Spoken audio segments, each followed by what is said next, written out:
بسم الله الرحمن الرحيم. الحمد لله نحمده ونستعينه ونستغفره ونؤمن به ونتوكل عليه ونعوذ بالله من شرور أنفسنا ومن سيئات أعمالنا. من يهده الله فلا مضل له ومن يضلل فلا هادي له، ونشهد أن لا إله إلا الله ونشهد أن سيدنا ومولانا محمدا عبده ورسوله، وبارك وسلم تسليما كثيرا كثيرا. أما بعد فأعوذ بالله من الشيطان الرجيم. بسم الله الرحمن الرحيم. وقال ربكم ادعوني أستجب لكم إن الذين يستكبرون عن عبادتي سيدخلون جهنم داخرين. صدق الله العظيم. عزیزان محترم، بزرگوں اور دینی ایمانی بھائیوں،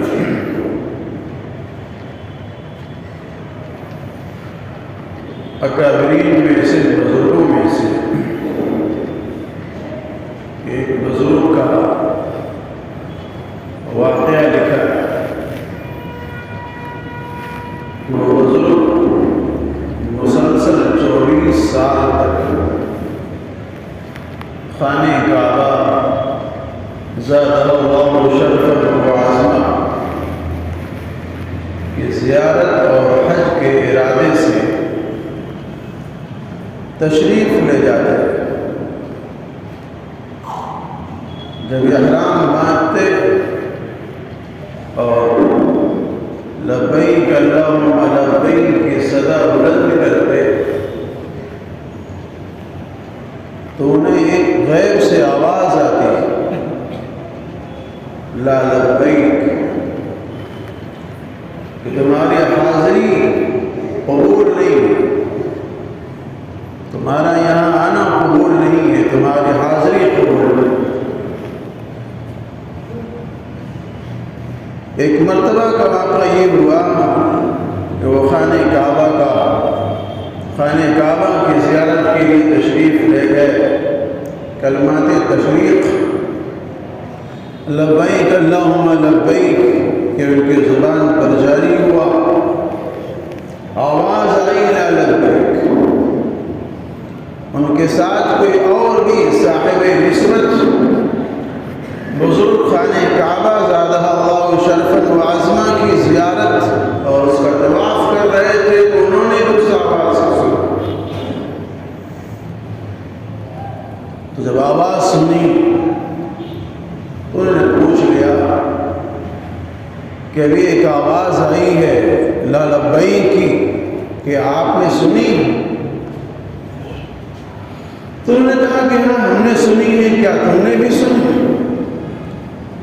انہوں نے کہا ہاں ہم نے بھی سنی ہے. تو سوال کیا، پوچھ لیا کہ آواز آپ کو کب سے مل رہی؟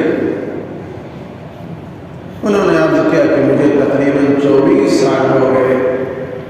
کعبۃ اللہ کی زیارت کرتے ہوئے جب بھی آتا ہوں اور لبیک اللہم لبیک کی صدا دیتا ہوں تو لا لبیک کی آواز آتی. تو انہوں نے کہا کہ بھئی اتنی مشقت اٹھانے کی کیا ضرورت، بار بار یہاں آنے کی کیا ضرورت، جب آپ کو بار بار لا لبیک کی صدا ملتی ہے، آواز ملتی ہے، تو اتنی مشقت، اتنی تعب اور اتنی تکلیف اٹھانے کی کیا ضرورت. انہوں نے کہا اب اس کے علاوہ اور کون سا دربار ہے اور کون سی بارگاہ ہے جہاں میں جاؤں اور حاضری لگاؤں؟ یہی تو ایک چوکھٹ ہے، یہی تو ایک در ہے. اس کے علاوہ کوئی اور در نہیں ہے، کوئی اور دروازہ نہیں ہے جس دروازے پر میں جاؤں اور وہاں مناجات کروں اور ان سے فریاد حاصل کروں۔ ہمارا کام تو مانگنا ہے، بارگاہ میں حاضر ہونا ہے، دعا اور مناجات کرنا ہے، قبول نہ کرنا اور نہ کرنا اس کا اپنا کام۔ کبھی کبھی انسان دعائیں کرتا ہے، دعائیں مانگتا ہے، اس کے اثرات ظاہر نہیں ہوتے تو مایوس ہو جاتا ہے، دعا کرنا چھوڑ دیتا، مانگنا چھوڑ دیتا۔ خدا سے مانگ لے جو مانگنا ہو اے اکبر، خدا سے مانگ لے جو مانگنا ہو اے اکبر، یہی وہ در ہے جہاں آبرو نہیں جاتی۔ ان سے مانگیں گے، ان سے مانگیں گے، دنیا داروں سے مانگیں گے، کوئی دے گا، کوئی منع کر دے گا، کوئی جھڑک دے گا، لیکن اللہ کی ذات ایک ایسی ذات ہے جو نہ مانگنے پر، نہ سوال کرنے پر ناراض ہوتا ہے، اور جتنا مانگا جائے اس سے، جتنا سوال کیا جائے اس سے، اتنا ہی راضی ہوتا ہے اور خوش ہوتا ہے۔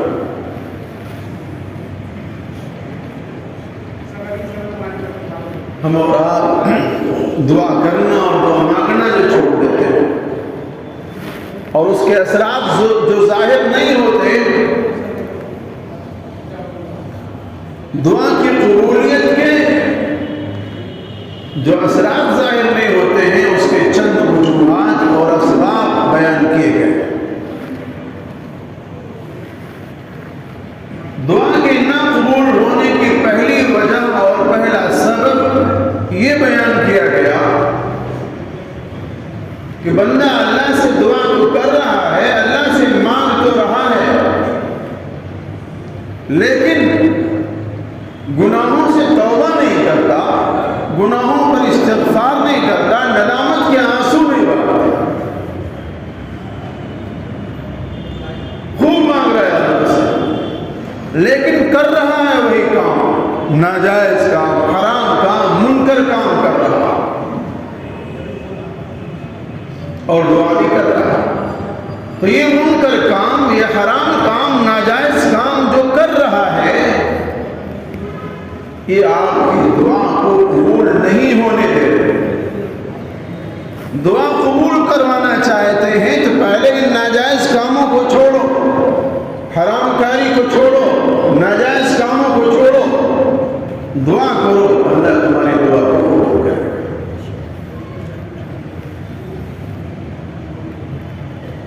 بچہ جو سمجھدار، پڑھنے میں تیز ہے، اچھے نمبرات لاتا ہے، اچھے مارکس لے کر کے آتا ہے، وہ ماں باپ کا منظور نظر ہے، کچھ بھی مانگ لیتا ہے، ماں اس کے سوال کو، اس کی بات کو رد نہیں کرتی۔ باپ کے سامنے کوئی اپنا مطالبہ کرتا ہے تو باپ بھی رد نہیں کرتا، باپ کہتا کہ چونکہ یہ میرا منظور نظر ہے، پڑھنے میں لکھنے میں اچھا ہے، اچھے گریڈ، اچھے نمبر لے کر کے آتا ہے، تو ماں باپ اس کی تمام وہ جائز تمنائیں پوری کرنے کی کوشش کرتے ہیں۔ لیکن جو بچہ نافرمان ہوتا ہے، سرکش ہوتا ہے، بدتمیز ہوتا ہے، ماں باپ کی نظروں سے اترا ہوا ہوتا ہے، اگر وہ بچہ ماں باپ سے کسی کام کے لیے کہتا ہے تو ماں باپ اس کے اس مطالبے کو پورا کرنے کے لیے آنا کانی کرتے ہیں، ٹال مٹولی کرتے ہیں، آج نہیں کل دیکھیں گے، چپ کرو، کل دیکھا جائے گا، جب گنجائش ہوگی تب دیکھا جائے گا۔ اس طرح سے اس بچے کے ساتھ میں معاملہ کیا جا رہا ہے۔ کیوں؟ اس لیے کہ وہ شخص، وہ بچہ اطاعت و فرما برداری کر کے اپنے ماں باپ کا منظور نظر ہے، اس کی تمام مطالبات، جائز مطالبات پورے ہو رہے ہیں، اور جو سرکشی کر رہا ہے، بدتمیزی کر رہا ہے، ماں باپ کی نظروں سے اترا ہوا ہے، گنجائش ہونے کے باوجود بھی ماں باپ اس کے مطالبے کو پورا نہیں کرتے یا ٹال مٹول کرتے ہیں۔ یہی حال اللہ رب العزت کی، گناہ کرنے کے ساتھ، حرام کاری کرنے کے ساتھ، ناجائز کاموں کے ساتھ اگر آپ اللہ سے دعا کرو گے تو جلدی آپ کی دعا اللہ کی بارگاہ میں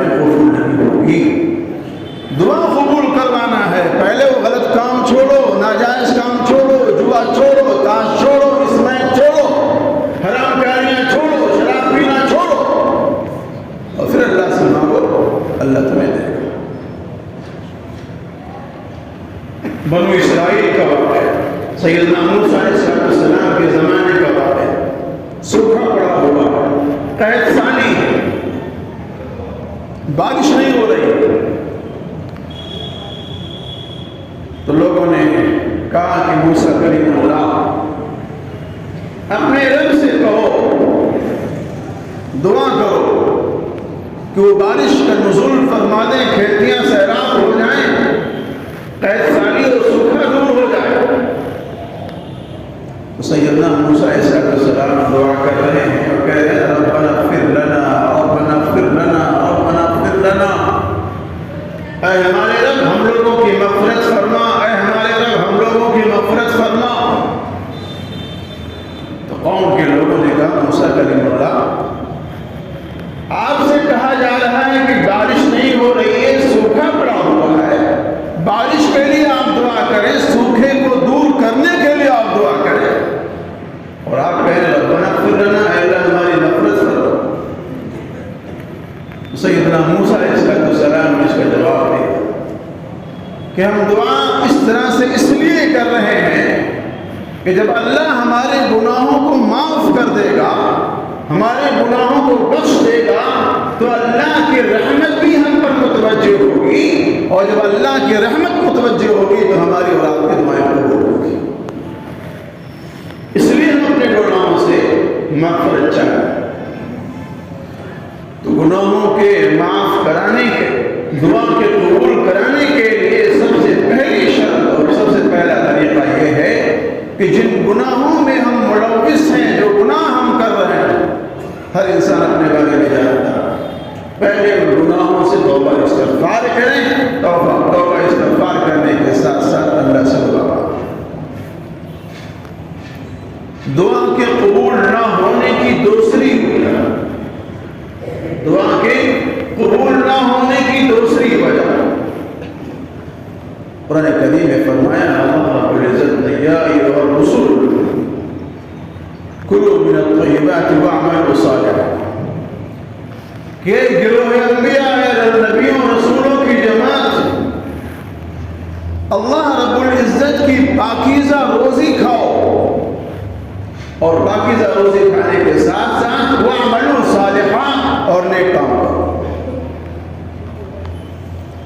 رزق حلال، کھانا اور پینا اور لباس، یہ ہمارا حلال ہونا چاہیے۔ اگر ہمیں اپنی دعا قبول کروانی ہے، مستجاب الدعوات میں اپنے آپ کو شامل کرانا ہے، تو کھانے پینے پر، پہننے پر، اپنے غذا پر، اس مال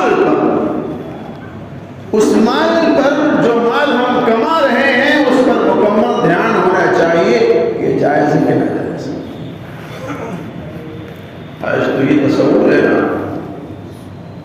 چوری کیا ہوا مال، ڈاکہ ڈالا ہوا مال، رشوت اور سود میں کمایا ہوا مال، چھینا ہوا مال مدرسے میں دے دیں گے، مسجد میں دے دیں گے تو مال پاک ہو جائے گا، مدرسے میں دے دیں گے کچھ نکال کر یا مسجد میں نکال کر دے دیں گے تو مال پاک ہو جائے گا۔ یاد رکھیں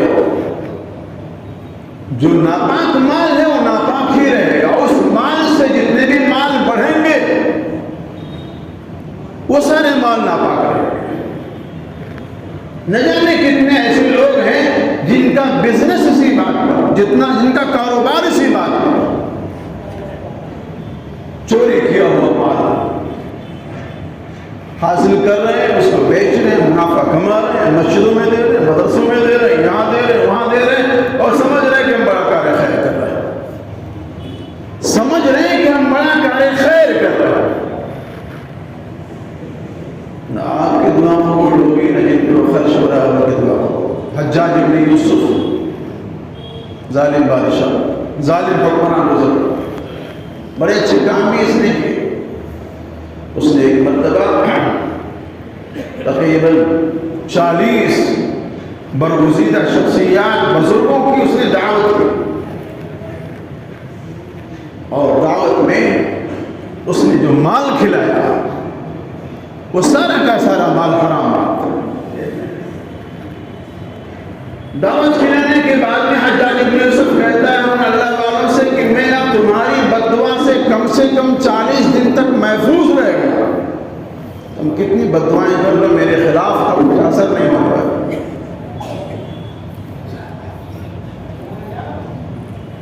ایک صاحب نے دعوت کی کسی کے واسطے سے، تو میں نے ان سے پوچھا کہ بھئی کہاں پہ دعوت ہے، کس کے یہاں دعوت ہے؟ تو انہوں نے کہا آپ جانتے ہو گے. میں نے کہا پھر بھی بتلا جائے کس کے یہاں دعوت ہے. خیر نام نہیں بتلایا، نام جانتا بھی نہیں تھا، میں شکل جانتا تھا. میں ان کے ساتھ میں چلا گیا. جب میں کھانے کے لیے وہاں بیٹھا تو میں تھوڑا سا اپنے اعتبار سے جاننے کی کوشش کر رہا تھا کہ جہاں ہم دعوت کھانے کے لیے آئے ہوئے ہیں اس شخص کا کاروبار کیا ہے، اس کی مشغولیت کیا ہے، اس کی آمدنی کا ذریعہ ہے. مجھے کچھ سمجھ نہیں آیا اور شک بھی لگا مجھے. بعد میں نے ان سے جو ہم کو لے کے گئے تھے اور سر پڑھ کے لے کے گئے تھے، میں نے ان سے پوچھا کہ بھئی جہاں آپ نے دعوت کھلائی ہے مجھے ان کا کام کیا ہے؟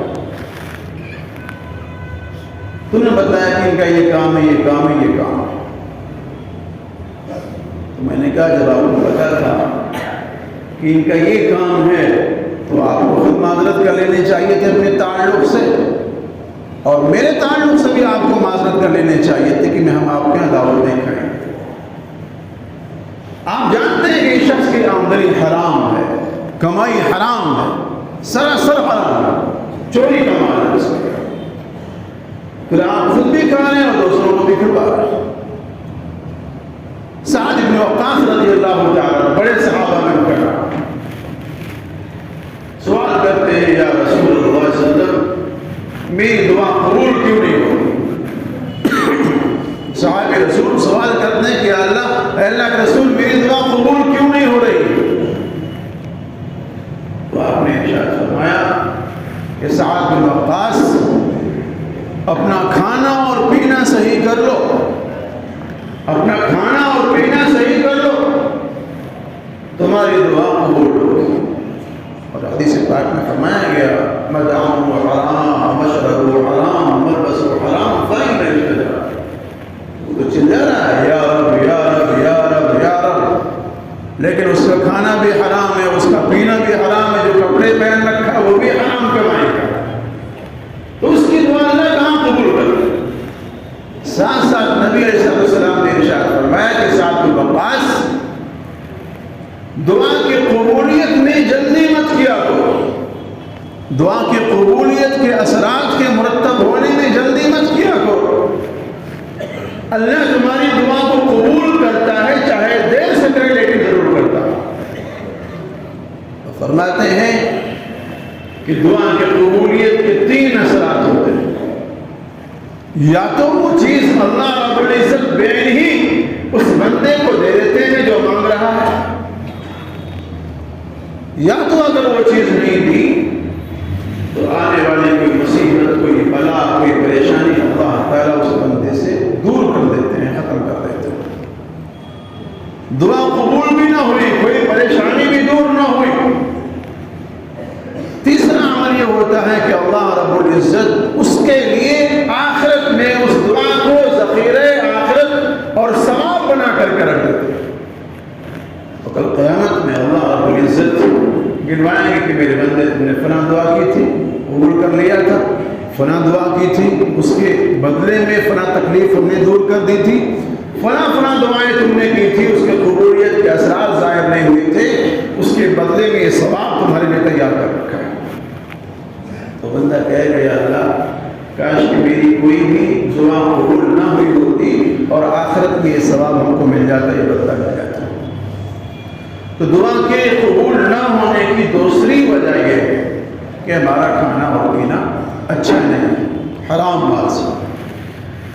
تو دعا کے قبول نہ ہونے کی تیسری وجہ یہ ہے کہ ہم اور آپ اللہ رب العزت پر کسی بات کو مسلط کرتے ہیں، کسی طلب کو، کسی چیز کو مسلط کرتے ہیں.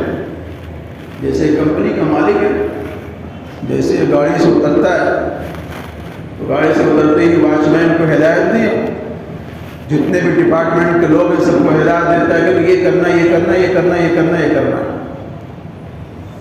ہماری اور آپ کی جو دعائیں ہیں وہ اسی انداز کی ہیں کہ اللہ رب العزت کی اوپر کوئی چیز تھوپ رہے ہیں، مسلط کر رہے ہیں،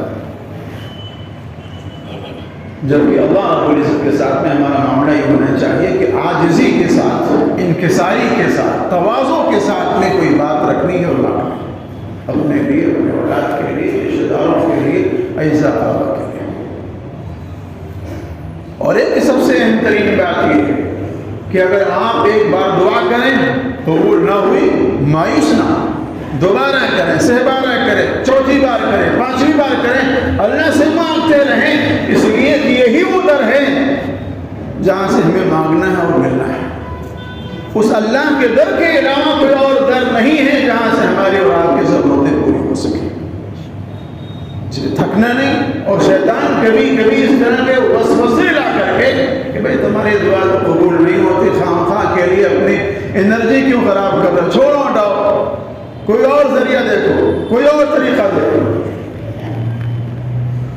آپ جب کوئی مال لیتے ہیں، کوئی سامان خریدتے ہیں تو ایسے تھوڑی خرید لیتے ہیں. دکان پر آپ گئے، آپ نے بولا کہ فلاں سامان دو، ہمیں فلاں سامان دو.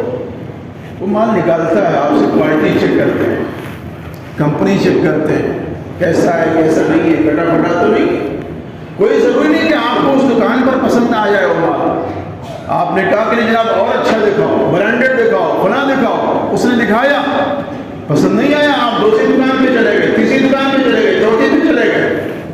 کبھی کبھی ایسا بھی ہوتا ہے ساری مارکیٹ تھک ہار کر کے آپ گھر آ جاتے ہیں، سامان پسند نہیں آتا، تو کیا آپ لینا چھوڑ دیتے ہیں؟ اس کا آپ لینا چھوڑ دیتے ہیں؟ نہیں، بلکہ آپ کی طلب ہے کہ ہم کو فلاں سامان چاہیے، یہاں سے نہیں تو وہاں سے، وہاں سے نہیں تو وہاں سے.